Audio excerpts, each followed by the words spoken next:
Bonjour à tous, merci pour l'invitation. Désolé de provoquer un chamboulement dans l'organisation et merci de m'autoriser de passer un peu avant. Effectivement, un problème de train, mais ça ne va pas forcément être impertinent par rapport à l'organisation et inopportun, puisque je vais poursuivre assez largement ce qui vient d'être dit sur la question des valeurs. Moi, je vais vous convaincre que tous les rôlistes sont des fascistes en puissance. Et évidemment, sur la question des valeurs, étant donné que je suis politiste, je vais m'intéresser à un angle très politique.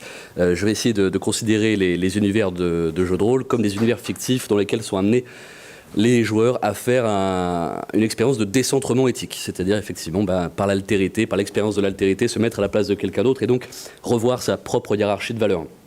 Et ce qui m'intéresse dans le jeu de rôle, c'est le processus d'élaboration des personnages, de la première rédaction de la fiche perso à l'évolution du personnage au fil des aventures, pour voir justement le poids des logiques biographiques, dans une logique sociologique, dans le récit qui est produit sur l'aventurier, par l'aventurier et ses compagnons, et sur l'effet de cette biographie, sur les décisions éthiques et morales qu'il va être amené à faire au cours de l'aventure.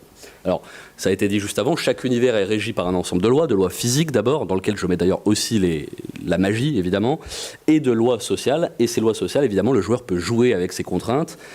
Il peut soit en approuver, soit en contester les fondements, et donc être sur un comportement qui va de conformisme à subversif, voilà, dans un arc classique. Je ne vais pas dans le détail, j'y reviendrai éventuellement dans les questions.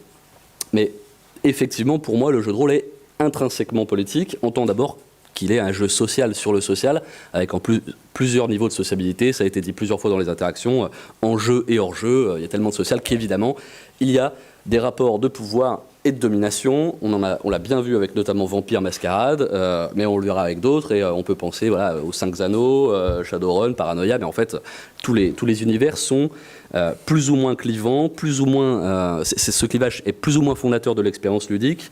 Chaque univers véhicule une idéologie, effectivement, avec ses mythes, ses mœurs, ses institutions. Il y a un univers politique. Je reprends les clivages qui me semblent être exhaustifs, et vous me direz si j'en oublie.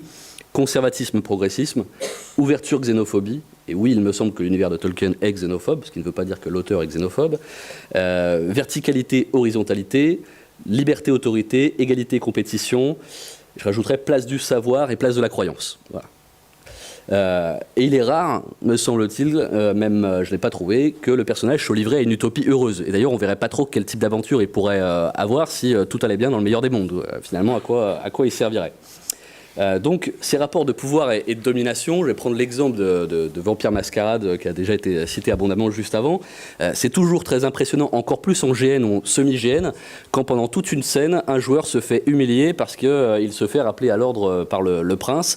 Et quand on envisage le plaisir qu'on prend dans le jeu de rôle par le fait de vivre une expérience un peu extraordinaire, se faire engueuler par son patron, on peut se dire que c'est un peu décevant, quoi. On n'est pas forcément déplacé pour ça, quoi. Et pourtant, ce contrôle social, il est décisif dans l'expérience du jeu de rôle parce que si l'univers présente des valeurs, les personnages, eux, sont là justement pour tester cette confrontation et le respect de cette idéologie. Lorsqu'ils se positionnent sur le dilemme, il faut qu'il y ait des répercussions. Ils peuvent donc, je l'avais dit, se conformer ou le contourner. Pour le contourner, il y a plusieurs méthodes, l'innovation, l'évitement, le détournement ou la subversion. Mais à chaque fois, il faut que leur comportement s'expose à des sanctions, via le maître du jeu ou via les autres, ou via les PNJ en tout cas, qui doit faire respecter de manière plus ou moins souple les normes. Et on est ici au cœur de la question éthique. Je définirai juste après éthique, mais au fond, c'est qu'est-ce qui fonde la morale d'un individu, que ce soit un homme dans la vie réelle ou que ce soit un personnage dans un jeu de rôle. Et j'aimerais vous convaincre, mais je pense que la plupart d'entre vous est déjà convaincu, que c'est tout sauf l'alignement. C'est pas comme ça qu'on décide. D'ailleurs, aucun d'entre vous ne se dit, bah voilà, moi je suis d'alignement dans la vie, bon, mauvais, chaotique, mauvais, et du coup, chaque décision que vous devez prendre, vous attendez, quel alignement je suis ? Et donc, en confrontant une vision très théorique de la morale comme pensée pure du rapport d'un sujet au bien et au mal, je vous propose plutôt une vision de la morale comme expérience pratique du dilemme, et dont le jeu de rôle serait l'expérience la plus pertinente. Que notre conception de la morale dépend de notre identité sociale d'une part et d'un contexte social d'autre part. Alors Dostoïevski disait « si Dieu n'existait pas, tout serait permis ». Dans le jeu de rôle, si le MJ n'existait pas, tout serait permis. Alors je prends une définition très extensive du MJ. Les MJ, ça peut être effectivement l'ensemble des joueurs. En fait, plus que le MJ, en fait, c'est l'univers social. Et je crois que la conclusion d'Isabelle était, in fine, c'est la table qui décide. Moi, je dis non, in fine, c'est l'univers qui décide, ouvrant ainsi une grande polémique qui restera sans doute dans les annales. Je pense que l'univers prévaut. Et là-dessus, je dirais que sur les sanctions, évidemment, il y a les mécanismes d'incitation hors jeu qu'on connaît, point d'expérience, atout, compétences. Mais je privilégierais les sanctions en jeu, internes au jeu, que ce soit les informations ou le soutien de PNJ ou les sanctions que des PNJ peuvent apporter, et aussi les PJ qui assurent tous ensemble un contrôle social. C'est ça l'idéal, à mon avis, dans le jeu, c'est que ce soit en jeu qu'on résout l'évitement ou le contournement des règles. Et c'est là que l'intersubjectivité, la relation entre les personnages, elle tend mécaniquement à la fois à faire converger les personnalités et à en sublimer les aspérités. L'entrée dans le groupe d'aventuriers, par extension dans l'univers proposé, équivaut, on l'a tous dit, à un contrat tacite, dont le non-respect peut conduire à l'exclusion réelle ou simulée dans le jeu. Et tous les MJ sadiques seront d'accord avec moi, donc tous les MJ seront d'accord avec moi. Le plus intéressant, c'est quand tous les personnages joueurs n'ont pas tout à fait les mêmes intérêts, et même qu'ils ont des intérêts contradictoires, parce que là, il va se créer des divergences, et on va voir comment est-ce qu'ils vont gérer les antagonismes. Les joueurs donc, vont jouer avec ce système, et ils le savent d'ailleurs, ils le savent tellement que tout l'humour méta, généralement, c'est l'incorporation, l'intériorisation des codes du système et de l'idéologie du système, et notamment quand on se moque des archétypes entre elfes et nains, qui est un archétype de xénophobie. Donc il nous importe de voir finalement en quoi comment le joueur va trancher des dilemmes. Et là, sur dilemme, d'abord, je définis éthique, c'est la question de savoir quoi faire quand il n'est pas évident de savoir quoi faire. C'est-à-dire quand on ne sait pas avec certitude ce qu'il faudrait faire. C'est là qu'entre en jeu la hiérarchie des valeurs. Donc il ne s'agit pas de décider si je fais l'action qui va tuer le gentil ou tuer le méchant. Il s'agit d'avoir un doute, véritablement un doute sur un choix difficile. Par exemple, quel compagnon sacrifiez-vous ? Et en fait, cette réflexion m'est venue d'une partie, et je pense qu'on a été nombreux en MJ à vivre ça, où j'ai été confronté à un joueur qui, face à un dilemme, n'a pas su choisir. Alors, en fait, souvent, il arrive qu'ils ont du mal à choisir et juste, ils perdent du temps.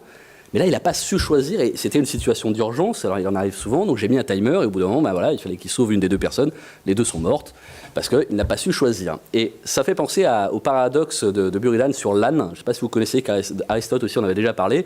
C'est un âne qui a soif et qui a faim. D'un côté, il a une gamelle d'eau, d'un côté, il a une gamelle pour manger. Et il n'arrive pas à se décider, du coup, il meurt de faim et de soif. Et théoriquement, ça marche. Dans la pratique, il n'y a pas d'âne. Enfin, normalement, il n'y a pas d'âne dans la vie humaine. Et normalement, vos personnages ne sont pas des ânes. Pourquoi, du coup, j'ai été confronté à un âne ? Pourquoi, je ne le cite pas, il m'excusera, pourquoi est-ce qu'à un moment donné, il y a un personnage qui n'a pas eu la densité dans son background pour dire, voilà le choix que je fais. Et est-ce que c'est son personnage ou est-ce que c'est le joueur qui n'a pas réussi à faire ce choix ? Et donc, voilà comment je me suis dit, il va falloir densifier la question de la logique biographique parce que forcément, la morale, la hiérarchie des valeurs qu'on met en place, elle est issue de notre trajectoire biographique, elle est issue du récit biographique qu'on fait. Et cette intuition sociologique, tous les rôlistes l'ont, le jeu de rôle là foncièrement, puisque la construction du background, c'est véritablement la construction d'un habitus. On écrit ses origines sociales, on écrit sa dernière profession, son entourage, etc. Donc en fait, on a les éléments que n'importe quel sociologue demande en entretien au bout de la 3e ou 4e question, une fois que le verre de bière est entamé. Donc, j'interroge cette question de l'éthique et on arrive sur ce dont Frédéric Frérot avait déjà parlé, c'est ce continuum déterminisme-existentialisme dans le jeu de rôle, avec les éléments de conditionnement qui sont la fiche perso, le contexte de jeu, les éléments de destin, de prophétie et de scénario, et qui s'opposent à la liberté de jeu et de narration, c'est-à-dire la capacité de chaque joueur à faire varier des situations et de peser sur le cours des événements, sans quoi d'ailleurs le jeu de rôle n'aurait peu d'intérêt. Et d'abord, un premier constat. Pour que les joueurs soient amenés à se construire une identité, une personnalité, une éthique, il faut qu'ils soient protégés. Tous les MJ ont aussi vécu cette scène. La première partie d'un personnage, ils sont prêts à passer 2 heures pour trouver l'armurerie, pour trouver le matos. Et le vrai dilemme, c'est est-ce que je prends d'abord une épée ou un bouclier ? Et là, c'est un dilemme atroce et qui est l'essence de leur question éthique. Et à en croire, du coup, les premières interactions dans un jeu de rôle, en fait, on incarnerait que des personnages pingres, adeptes du marchandage. Voilà la personnalité la plus fréquente dans le jeu de rôle. On est d'ailleurs ici dans ce que Maslow a appelé la pyramide des besoins. En fait, effectivement, notre premier besoin, c'est un besoin sécuritaire, matériel, et tant que celui-là, il n'est pas assouvi, eh bien, on ne passe pas à des besoins identitaires et moraux. Et donc, donnez vite un bouclier à vos personnages pour qu'ensuite ils puissent se construire une éthique. C'est aussi ce que Engelhardt a évoqué sur cette question du post-matérialisme. Finalement, l'idée que les valeurs dépendent essentiellement du degré de développement de la société, donc de l'univers dans lequel vos personnages sont amenés à évoluer, et de la place de votre personnage dans cette société. Et c'est de cette relation-là que va naître la question éthique. S'en poursuit donc cette question de l'intuition sociologique, avec l'idée que la morale n'est pas théorique, elle est le produit de logique biographique, et elle n'est pas non plus absolue, elle est au contraire circonstanciée, relative, on n'a pas la même morale tout le temps. L'identité n'est pas donnée en soi. Hier, sur la table ronde sur le genre, on se demandait mais c'est quoi jouer une femme et aussi c'est quoi jouer un elfe? En fait, ça dépend de l'univers. Évidemment que ça dépend de l'univers. Dans tel univers, ça voudra dire telle chose parce qu'il y aura tel rôle social qui sera attribué à telle identité, et dans un autre, ça voudra dire autre chose. Et si moi, je dois jouer Jonathan Boquet dans un autre univers, Jonathan Boquet ne sera pas Jonathan Boquet. Et pour poursuivre sur la question de ce matin, Lénine ne serait pas Lénine, à mon avis, dans un autre univers. Donc, comment est-ce qu'on met à jour, finalement, l'expression et l'interprétation d'un personnage? On ne peut le faire qu'à partir du moment où on l'a inscrit dans l'univers. Donc là-dessus, je souscris à ce qui a été dit tout à l'heure. On ne construit qu'un personnage au fur et à mesure, et on le met à jour à l'intérieur de l'univers avec les conditions sociales d'élaboration et d'évolution de son personnage, définies évidemment par la fiche tirée, mais surtout par les choix qu'il opère au fil de l'aventure. En ça, on peut dire qu'il est une conscience en devenir. L'aventure est une tension constante entre une dynamique relationnelle et les dispositions du personnage. Et cette tension prend forme, et c'est pour ça que j'insiste sur cette question de l'univers et du maître du jeu qui doit faire vivre l'univers, par les injonctions d'abord du maître du jeu au joueur d'être fidèle à son background, mais surtout d'être confronté à des normes sociales, pris dans un sens très très large. Et donc, de se confronter à cette aspiration héroïque de chaque personnage à s'extraire de sa condition initiale et d'un état ordinaire, mais d'un univers qui ne veut surtout pas de quelqu'un d'extraordinaire, et qui n'acceptera pas que quelqu'un sorte de l'ordinaire. Et donc le schéma classique d'un personnage passant d'un niveau 1, où ses compétences sont ordinaires, à un niveau très élevé, où il a une maîtrise héroïque, correspondent à l'idée de la capacité d'un acteur ordinaire à devenir un héros.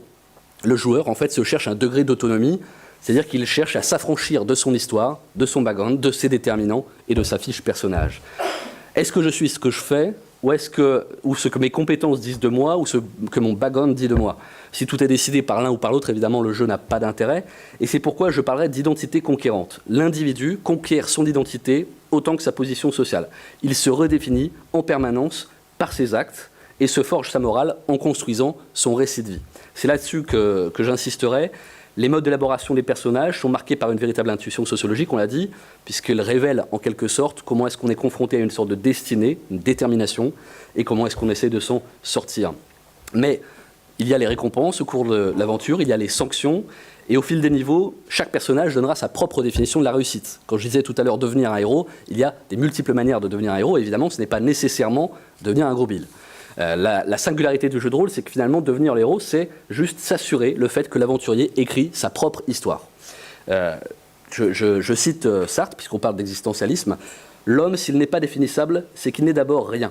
Il ne sera qu'ensuite, et il sera tel qu'il se sera fait. » Pour poursuivre la lecture sartrienne, qui ne me convainc pas spécialement dans la vie réelle, mais qui me paraît assez performante pour analyser le jeu de rôle, il faut prendre la morale au sérieux, c'est-à-dire considérer qu'elle est au centre de l'identité, et c'est là où je vais vous convaincre que forcément tous les rôlistes sont des fascistes.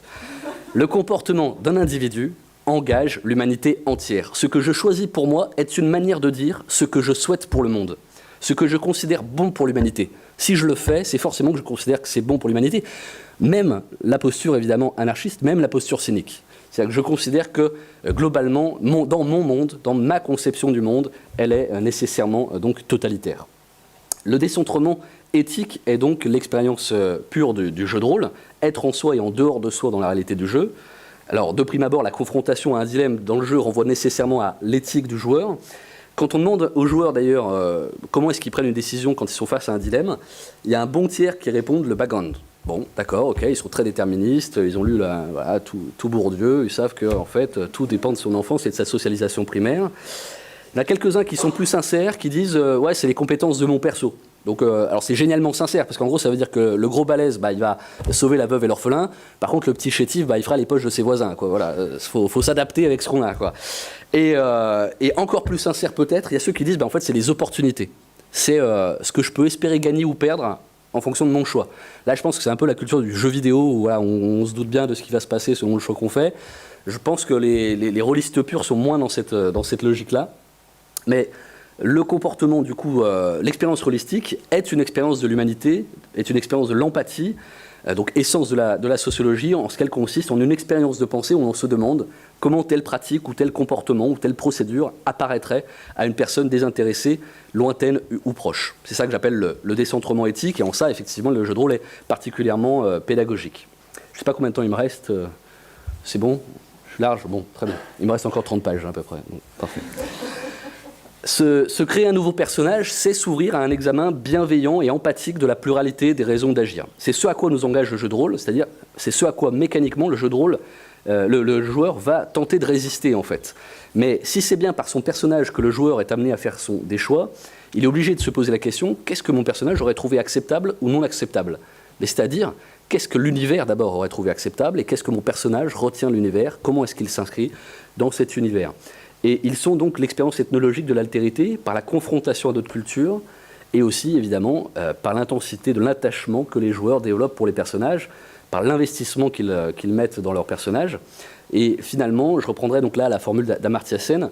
Lui ne parle pas des jeux de rôle, il parle de la sociologie, mais finalement, les jeux de rôle, c'est la même chose, c'est regarder le monde avec les yeux du reste de l'humanité.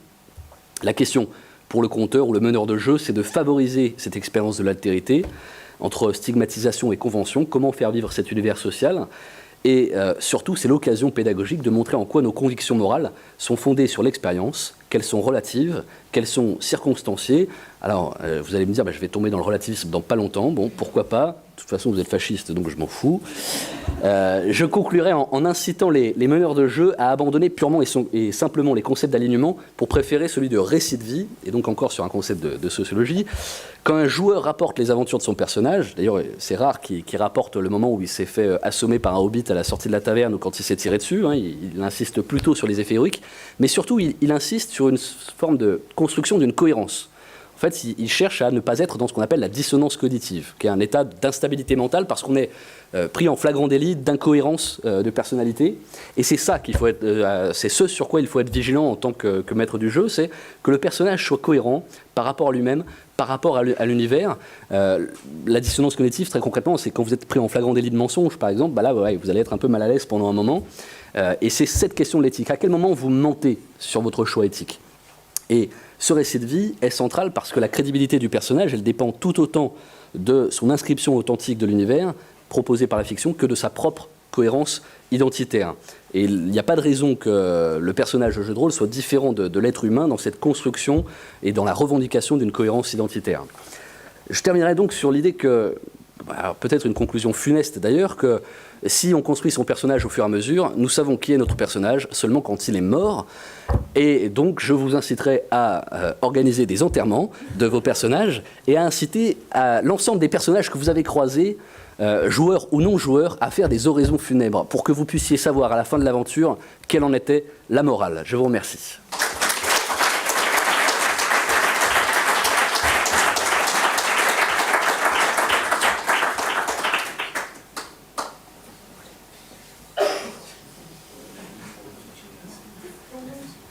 Je traverse.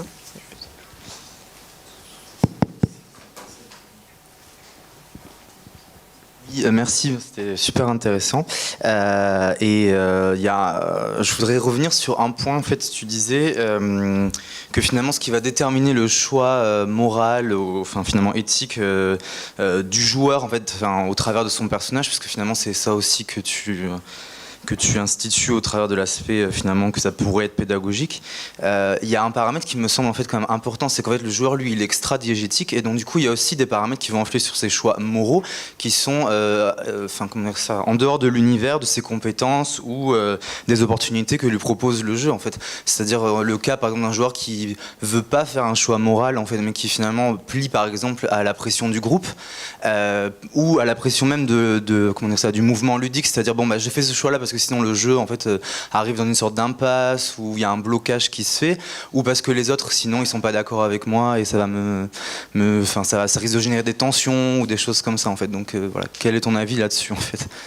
Alors, je ne sais pas si j'ai bien compris la question, mais c'est finalement l'enjeu, selon moi, du jeu de rôle, c'est-à-dire c'est un jeu d'identité sociale. Le pari, c'est de sortir, de s'extraire de sa propre condition.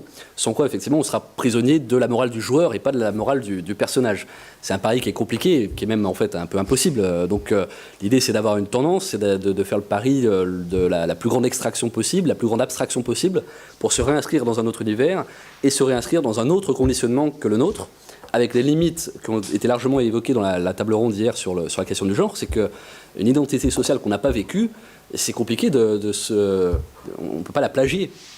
Donc, dans quelle mesure le jeu de rôle peut effectivement être l'occasion d'en faire l'expérience? Et c'est là où je réinsiste sur, à condition que l'univers soit suffisamment normé et que les codes soient suffisamment rappelés pour, par exemple, une expérience de discrimination soit réellement vécue comme une expérience de discrimination. Après, il y a l'enjeu pédagogique, puis après, il y a la limite aussi de la violence que peut subir dans ce cas-là le joueur qui va vivre quelque chose, soit qu'il vit déjà dans la vie et qu'il n'a pas envie de revivre, soit qu'il ne vit pas dans la vie et du coup, il n'est pas armé pour y faire face. Mais heureusement, il n'y a pas que la discrimination comme expérience de l'altérité, donc il peut y avoir des expériences positives, l'ensemble des fantasmes qu'on peut avoir dans les personnages qu'on incarne. Merci.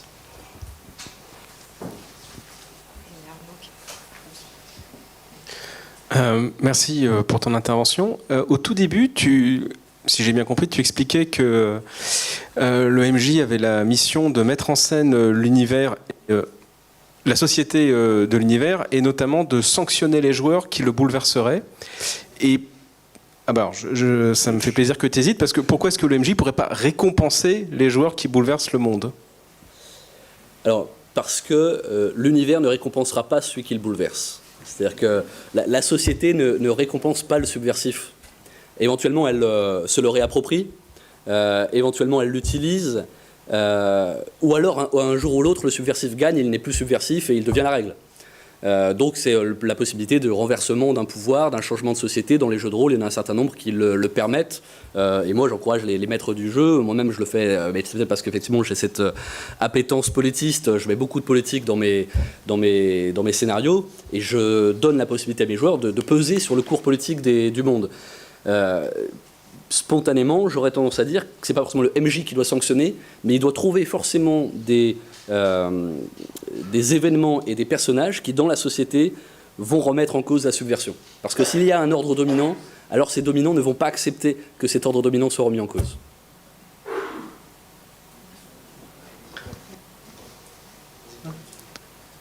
Je suis anthropologue, moi. Il y a déjà eu pas mal de référents à ma discipline. J'ai beaucoup aimé ce que tu as fait. Je me pose une question. Pour l'instant, je travaille aux Philippines sur la manière dont une série de jeux d'origine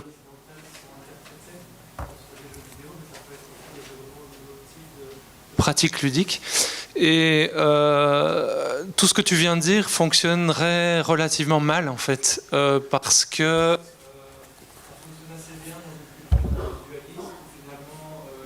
incarner un personnage, elle est perçue à travers le regard d'un joueur qui doit le plus possible être fidèle finalement.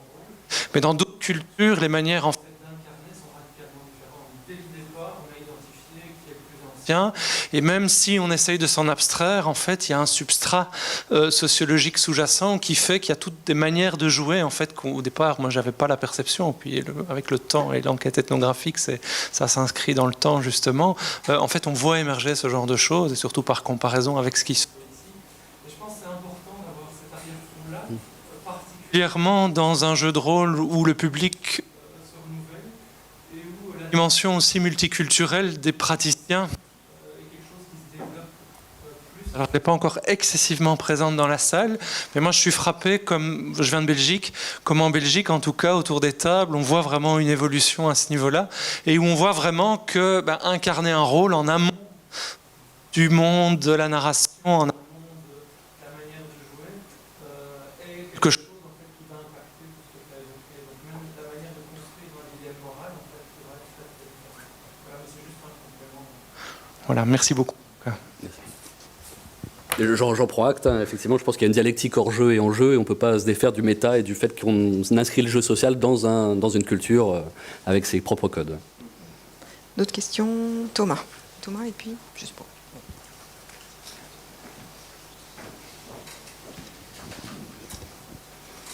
Que ce soit, donc tu parles de décentrement éthique hein, du personnage, que ce soit toi ou Isabelle, tu parles aussi des lois de l'univers. Est-ce qu'on peut parler d'un décentrement également hein, qui soit un décentrement métaphysique? Et moi je sais que personnellement j'en vois 3 possibles. C'est jouer dans un monde juste, c'est-à-dire que où les lois de l'univers définissent que les personnes méritantes vont être récompensées. Par exemple, dans Dragon de Poche hein, du Grumpf, le MJ est invité à être plus sympa avec les joueuses si elles se montrent plutôt, on va dire, loyales, bonnes, quoi. Je parle sous ton contrôle, hein, évidemment. Et il y a le monde injuste où en fait c'est plutôt un monde anthropique où ce qui t'arrive de bien ou de mal n'a rien à voir avec ton mérite. Et puis j'en verrai un 3e qui serait le monde transactionnel où en fait tu peux arriver à tes fins du moment que tu es prêt à payer certains prix, certaines transactions, quoi. Qu'est-ce que ce décentrement métaphysique apporte à l'expérience pour le coup sociale et morale Elle apporte les mêmes vertus, je pense, que celles que j'ai évoquées, mais avec d'abord une remarque, c'est que votre présentation me semble assez normative, en fait. Notamment quand vous dites, voilà, c'est une société juste parce qu'elle est basée sur le mérite. Il faudrait définir le mérite. Et puis, est-ce que c'est vraiment plus juste que ce soit basé sur le mérite que par rapport à d'autres choses? Il y a déjà du coup du normatif et du coup il y a déjà en fait une éthique positionnée, située socialement, qui demande une déconstruction et dont l'expérience effectivement serait l'occasion de la déconstruction. Donc oui, les questions métaphysiques comme le reste sont l'occasion de voir autrement les choses. Et la magie, je crois d'ailleurs dans tous les univers qui en usent, est l'occasion de toute façon de se reposer ces questions-là et de changer justement cette question de la source de la magie et du coup la source de la légitimité d'un pouvoir. La même question d'ailleurs que c'était abordé tout à l'heure sur la question du droit, d'où vient le pouvoir, qu'il soit un pouvoir politique ou un pouvoir magique. Merci. C'est bon. Donc merci.